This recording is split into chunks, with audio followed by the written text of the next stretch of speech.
জয় বাবা লোকনাথ। আজকে নতুন একটি মন্দিরে চলে এসেছি। মন্দিরটি হলো চট্টগ্রামের রাজাপুকুর লেন, যেটা আন্দরকিল্লা মোড়ের পাশেই। রাজাপুকুর লেন একদম পাহাড়ের উপরেই এই মন্দিরটি অবস্থিত। শ্রী শ্রী লোকনাথ ধাম। এই মন্দিরে প্রথমে ঢুকতেই আমরা বাবা ভোলানাথের দর্শন পেলাম। দর্শন করেই ভিতরে যেতে দেখলাম বিশাল জায়গা জুড়ে নাট মন্দির, এবং এটা হলো অফিস কক্ষ।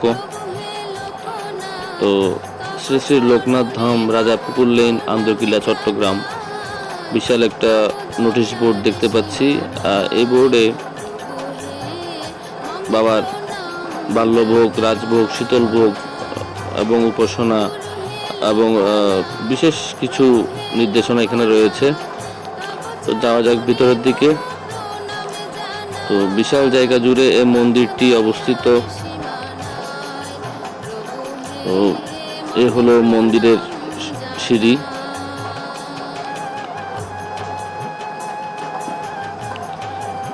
দেখতে পাচ্ছি আমরা বাবা লোকনাথ রয়েছেন, স্বয়ং জোড়া লোকনাথ এখানে আমরা দেখতে পাচ্ছি।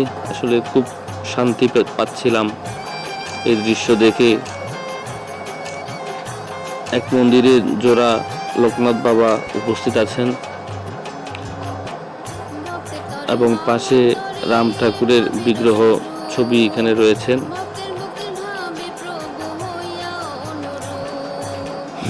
তো প্রতিদিন এই নিত্য পূজা করা হয় বাবার। আর এটা হচ্ছে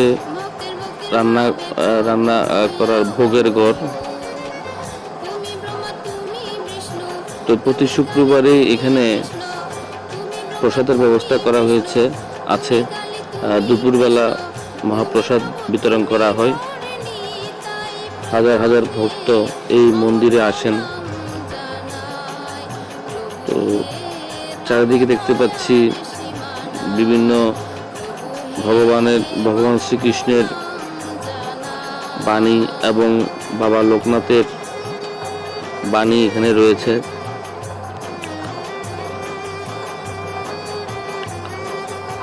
এটা হচ্ছে রন্ধনশালা। বড় বড় অনুষ্ঠান যেগুলো হয়ে থাকে সেগুলোর জন্য এখানে রন্ধন করা হয়।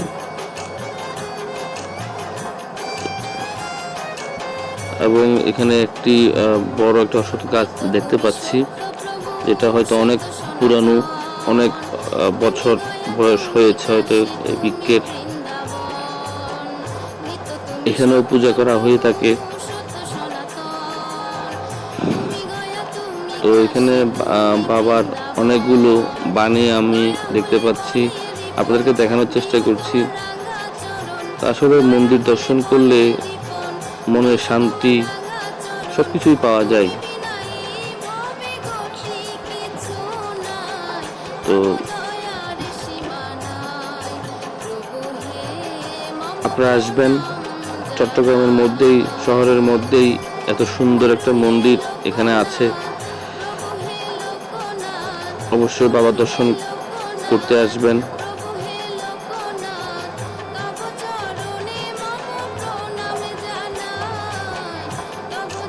আসলে অনেক বাণী এখানে রয়েছে। কোনো জিনিসই অতিরিক্ত হওয়া ভালো নয়। কেবল দুটি জিনিস ছাড়া, এক হলো জ্ঞান আর একটা হলো ভদ্রতা। আর পাশাপাশি মন্দিরের বাইরে একটি মোমবাতি এবং আগরবাতি জ্বালানোর জন্য স্ট্যান্ড রাখা হয়েছে। আজকে হয়তো ভক্তবৃন্দ কম, প্রতি শুক্রবারই এখানে হাজার হাজার ভক্তের সমাগম হয়। তো আজ এ পর্যন্তই। নতুন আরেকটি মন্দির নিয়ে আপনার সাথে হাজির হব। হরে কৃষ্ণ।